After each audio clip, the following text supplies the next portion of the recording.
Nagbabangot yata itong teatro niyo eh. May takda ng gibain. Dalawang bagay lang ang sangkap ng salamangka ng teatro. Ikaw at ako. Oh, eh. Ano? Sa pagitan ng aktor, manonood, naroon ng kisla. Naroon ng sikla. Naroon ng liya. Saan? Nandito ang salamangka.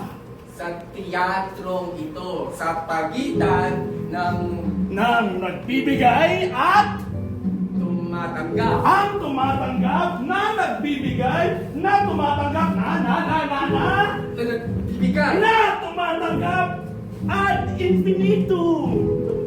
Tumpak. Ang pabalik-balik na enerhiya ay dumalagdag at umaabot hanggang sa rurok, hanggang sa handa na itong sumabog. Tawad, maestro.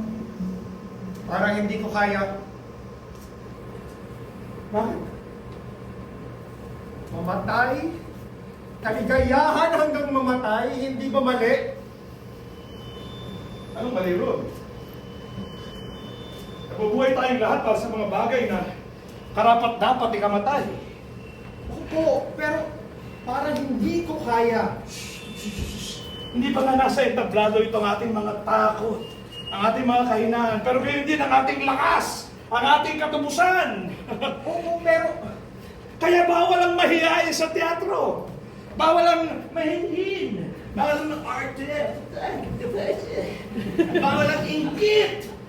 Bawal ang galit. Masyadong mahalaga ang nakataya. Naintindihan mo ako? Ha? mabutong mabuhay para sa karapat dapat ikamatay.